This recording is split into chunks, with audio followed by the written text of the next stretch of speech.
Chief justice of Pakistan के इख्तियारात बांट दिए गए। प्रैक्टिस एंड प्रोसीजर एक्ट आईनी करार। तमाम दरखास्तें रद्द। कानून का इतलाक माजी से नहीं होगा। माजी में अस्खुद नोटिस के तहत दिए गए फैसलों के खिलाफ अपील का हक कलअदम करार। चीफ जस्टिस आर्टिकल 184/3 के इख्तियार के इस्तेमाल से पहले 2 सीनियर जजेस से मुशावरत करेंगे। 15 में से 10 जजेस ने पार्लियामेंट में होने वाली कानून साजी को काबिल कबूल करार दिया। Justice Ijazul Hasan, justice Mazahir Naqvi, justice Munib Akhtar, justice Shahid Waheed और जस्टिस आयशा मलिक का फैसले से इख्तिलाफ। फैसले में कहा गया कि पार्लियामान की तरफ से कानून साजी अदालती मामलात में मुदाखलत नहीं। आर्टिकल 184(3) के फैसले के खिलाफ अपील का हक देने की कानूनी शिक पर 6 जजेस का इख्तिलाफ।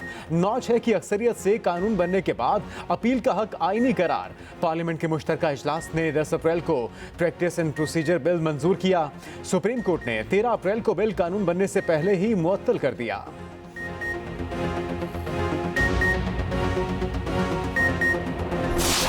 इदारों को ना लड़ाएं, मैं तो कहूंगा जियो और जीने दो। पार्लियामेंट हमारी दुश्मन नहीं, पार्लियामान से मनफी चीजें क्यों मंसूब की जाएं। चीफ जस्टिस काजी फायज ईसा के प्रैक्टिस एंड प्रोसीजर एक्ट के केस में रिमार्क्स। कहा, हम एक दूसरे इदारे के इख्तियार पर मेन मेख निकाल रखे हैं। उंगली उठानी है तो पहले अपने पर उठाए ना। किसी दरख्वास्त गुजार पे हिम्मत नहीं हुई इस मामले पर बात करता। बहुत हो गया ये खिलवाड़। पार्लियामेंट ये नहीं कर सकती। यहाँ बेंच इधर उधर करके फैसले किए जाते रहे, वो ठीक है। जज को रोकना भी जाता रहा। आप फलां के सुने, फलां नहीं सुन सकते। फुल कोर्ट बनाना मेरी गलती थी। मेरे साथियों में से मगर किसी ने फुल कोर्ट पर एतराज नहीं किया। अटॉर्नी जनरल ने कहा कि प्रैक्टिस एंड प्रोसीजर अदलिया की आज़ादी के खिलाफ नहीं। आइन का कोई आर्टिकल पार्लियामान से कानून साजी का इख्तियार वापस नहीं लेता। माजी के फैसलों से मुतालिक शिक का नवाज शरीफ पर कोई असर नहीं पड़ेगा। शहबाज शरीफ ने सुप्रीम कोर्ट का फैसला खुशाइन करार दे दिया। कहा, फैसला सुप्रीम कोर्ट के काम को जमहूरी बनाता है, पार्लियामेंट का भी एहतराम करता है। स्पीकर राजा परवेज अशरफ की जानिब से भी खैर मकदम। कहा, पार्लियामान अवाम की फलाह के लिए कानून साजी करता है। तहरीक इंसाफ ने कहा, अदालत से सियासी उम्मीदें लगाने वालों के हाथ मायूसी आई। ताहयात नाअहली की इतला पर प्लेटलेट्स की गिरावट का फिर इम्कान है।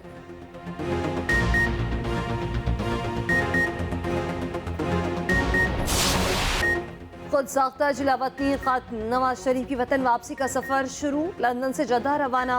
नवाज शरीफ को रवानगी के वक्त खसूसी प्रोटोकॉल दिया गया। बरतानिया में पाकिस्तानी हाई कमिश्नर नवाज शरीफ को हीथ्रो एयरपोर्ट छोड़ने आए।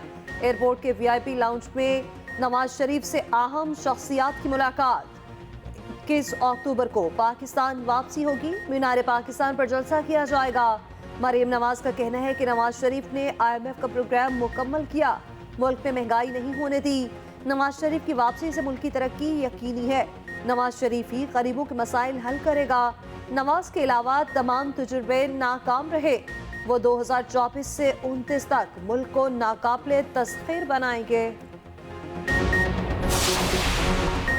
नवाज शरीफ के हवाले से कानूनी तकाजे पूरे करेंगे। निगरान वज़ीर आज़म अनवारुल हक काकड़ का कहना है, साइफर का फैसला अदालत ने करना है। साइफर रियासत की मलकियत होता है। साइफर को किसी मकसद के लिए इस्तेमाल करना जुर्म है। 9 मई मुकदमात कानूनी अमल है। सियासी जमातों को अपने अंदर भी जमहूरियत लाना होगी। तमाम सियासी जमातों को इलेक्शन में हिस्सा लेने का हक हासिल है। मुल्क को माशी चैलेंजेस दरपेश हैं। करेंसी स्मगलिंग की रोकथाम के लिए इकदाम किए।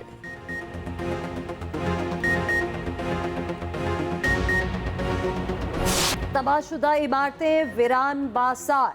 धमाके, धुआं, बारूद, मलबा, आसमान से बारिश की तरह बरसते मिसाइल। इसराइल की वहशियाना बमबारी से गजा तबाह। फजाई के बाद जमीनी कार्रवाई का भी ऐलान। शहीद फलस्तीनियों की तादाद 1100 से भी बढ़ गई। खातून और बच्चों की बड़ी तादाद शामिल। 5000 से ज्यादा जख्मी। 2 लाख फलस्तीनी बेघर। अस्पताल पनाहगज़ीन कैंपों में बदल गए। इसराइली अफवाज रिहायशी इमारतों और स्कूल्स को चुन चुन कर निशाना बनाने लगी। फलस्तीनी बिजली, पानी और खुराक से महरूम। गजा पट्टी पर ताज़ा बमबारी के नतीजे में 23 फलस्तीनी शहीद कर दिए गए। अल-क़िसाम के कमांडर अलजीफ के घर पर भी वहशियाना बमबारी। 60 साल भाई, खातून और 2.5 साल बच्चे समेत 4 शहीद। रिहायशी इमारत एक नहीं दर्जनों मिसाइल दागे गए। अल-क़िस्साम ब्रिगेड। हमास ने इसराइल को नाखो चने चबवा दिए। तूफान अल-अक्सा ऑपरेशन में मरने वाले इसराइलियों की तादाद 1200 से बढ़ गई, 2700 जख्मी। इसराइल अपने इलाकों से मुजाहिदीन को निकालने में नाकाम। इसराइल पर हर तरफ से हमले, हमास हिजबुल्लाह के बाद शाम भी शामिल। इसराइल के मुख्तलिफ शहरों में मिसाइल हमले, कई इमारतें तबाह, एयरपोर्ट पर मुल्क से भागने वालों का रश, परवाजें भी बंद कर दी गई। वहशियाना बमबारी पर इसराइल का हामी यूरोपीय यूनियन भी बोल पड़ा। इसराइली बमबारी को आलमी कवानीन की खिलाफ वर्जी करार दिया। अक़वाम मुत्तहिदा का फरीकैन से मिल बैठकर निमटने पर जोर। इसराइली वज़ीर आज़म ने आलमी ताकतों के मुतालबे को रद्द कर दिया। गजा को मलिया मेट करने का ऐलान। हमास के सरबराह इस्माइल हनिया ने कहा, ये जंग यरूशलेम तक जाएगी, अपनी सरजमीन से काबज़ीन के खात्मे तक जारी रहेगी।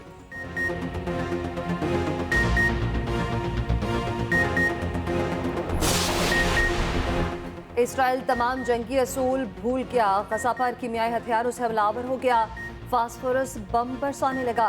गजा की इस्लामी यूनिवर्सिटी पर रॉकेट फायर कर दिए। यूनिवर्सिटी के मुख्तलिफ शोबाजात जमीन बोझ। मरकजी पावर स्टेशन बंद होने से गजा में मुकम्मल ब्लैकआउट। गजा के अस्पतालों कब्रिस्तानों में बदलने का खदशा। कई जख्मियों की कोई मदद न हो सकेगी।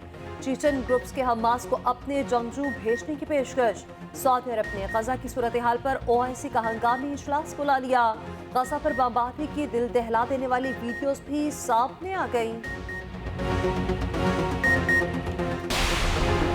वफाकी काबीना की गजा में इसराइली बमबारी की मजम्मत। गजा की गंभीर सूरत हाल पर तशवीश का इजहार। बमबारी फौरी रोकने का मुतालबा। वज़ीर इत्तलात मुर्तज़ा सुलंगी ने कहा, काबीना ने मसला फ़लस्तीन अक़वाम मुत्तहिदा की करारदादों के मुताबिक हल करने का मुतालबा किया। इसराइल का नाजायज़ कब्जा करारदादों की खुलम खुला खिलाफ वर्जी है। आज़ाद फ़लस्तीनी रियासत का क़याम अमल में लाया जाए। वज़ीर आज़म की वज़रा को सिर्फ ज़रूरी नौइयत के गैर मुल्की दौरे करने की हिदायत। सुहेल नासिर की बतौर डेप्यूटी चेयरमैन नैब तैनाती की मंजूरी। पीआईए की निजकारी के लिए फाइनेंशियल एडवाइजरी कंसोर्शियम की खिदमात लेने की मंजूरी।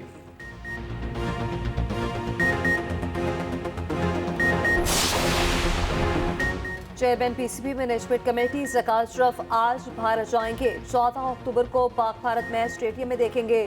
ज़कात अशरफ का सेक्रेटरी बीसीसीआई जयशाह से राब्ता। जयशाह ने ज़कात अशरफ के दौरे भारत को खुशाइन करार दे दिया। कहा, भारत में ज़कात अशरफ को शानदार इस्तकबाल किया जाएगा। क्रिकेट ताल्लुकात को फरोग देने पर भी इत्तफाक राय हुआ। हफ्ते को अहमदाबाद में पाक और भारत के दरमियान हाई वोल्टेज मुकाबला होगा। बड़े मुकाबले से पहले स्टेडियम में रंगारंग तकरीब होगी। भारतीय फिल्म स्टार्स अमिताभ बच्चन, रजनीकांत, सचिन तेंदुलकर समेत कई सितारे जलवा कर होंगे। भारत ने अफगानिस्तान को बासानी शिकस्त दे दी। वर्ल्ड कप में मुसलसल दूसरी फतह। अफगानिस्तान को 8 विकेटों से हराया। 273 रन का हदफ 35वें ओवर में ही पूरा कर लिया। रोहित शर्मा छा गए। 131 रन की इनिंग। विराट कोहली की नाकाबिले शिकस्त 55 रन। राशिद खान ने 2 खिलाड़ियों को पवेलियन की राह दिखाई। बुमराह ने 4 खिलाड़ी आउट किए।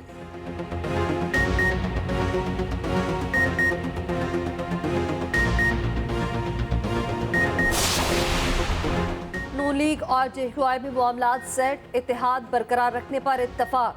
शहबाज शरीफ से मौलाना फजल रहमान की मुलाकात। दोनों ने इत्तफाक किया कि मुल्क को बहरानों से मुत्तहिद होकर निकाला जा सकता है। शहबाज शरीफ ने कहा कि मुल्क को दिवालिया होने से बचाने में आपने भरपूर किरदार अदा किया। तमाम जमातों ने 16 माह सियासत नहीं, सिर्फ रियासत बचाने का सोचा। नवाज शरीफ का वतन वापसी के बाद सियासी जमहूरी निज़ाम मजबूत होगा। मौलाना फजल रहमान बोले, सच बेनकाब हो चुका। नवाज शरीफ को सियासी इंतकाम का निशाना बनाया गया। उनके खानदान को नाहक सताया गया। ये तारीख का स्याह और अफसोसनाक बाब रहेगा। रहनुमाओं को नाहक चोर डाकू कहना सियासी इंजीनियरिंग का खेल था। इंतखाबी ज़ाब्ता इखलाक में तरामीम। सियासी जमातों ने तजावीज़ दे दी। चीफ इलेक्शन कमिश्नर की सियासी जमातों से मुशावरत। इलेक्शन कमीशन की मुनासिब तरामीम करने की यकीन दहानी।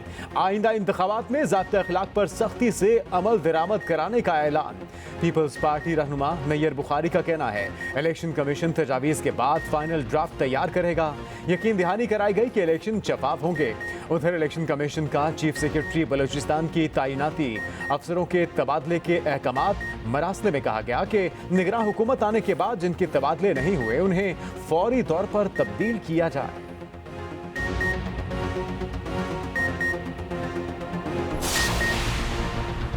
पाकिस्तान माहौलियाती तब्दीली से शदीद मुतासिर है, जिसे नज़रअंदाज नहीं किया जा सकता। चेयरमैन पीपल्स पार्टी बिलावल भुट्टो जरदारी का ह्यूमन राइट्स और climate justice in Pakistan conference से खिताब। कहा, पाकिस्तान कुदरती वसाइल और खूबसूरती से मालामाल है। मौसमियाती तब्दीली से ग्लेशियर्स तेजी से पिघल रहे हैं, ज़रई ज़मीनें भी बंजर हो रही हैं। दुनिया को हमारी बात सुनना होगी।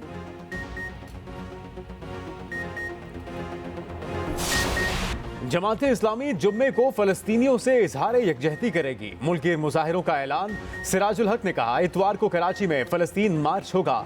17 अक्टूबर को फलस्तीन कौमी कॉन्फ्रेंस का इनेकाद होगा।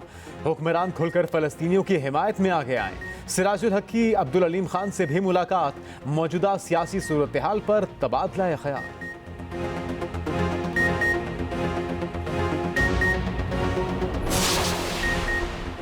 हमजा शहबाज से ब्रिटिश पॉलिटिकल काउंसलर की मुलाकात। आइंदा इंतखाबात पर बातचीत। हमजा ने कहा, नून लीग भरपूर सियासी कुव्वत के साथ मैदान में उतरेगी। सियासी इस्तेहकाम इंतखाबात के नतीजे में ही आएगा।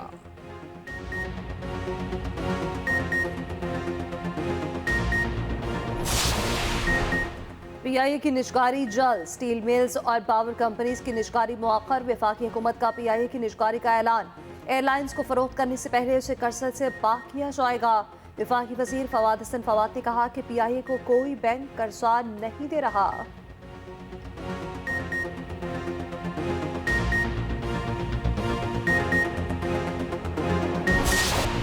निगरान वज़ीर आला पंजाब का चिल्ड्रन अस्पताल का दौरा। इमरजेंसी में ज़ेर इलाज बच्चों की खैरियत दरियाफ्त की। बंद पड़े एसी को फौरी चलाने की हिदायत। कहा, इमरजेंसी में बेड्स की तादाद में इजाफा जरूरी है। अपग्रेडेशन के लिए 52 करोड़ रुपए मुख्तस।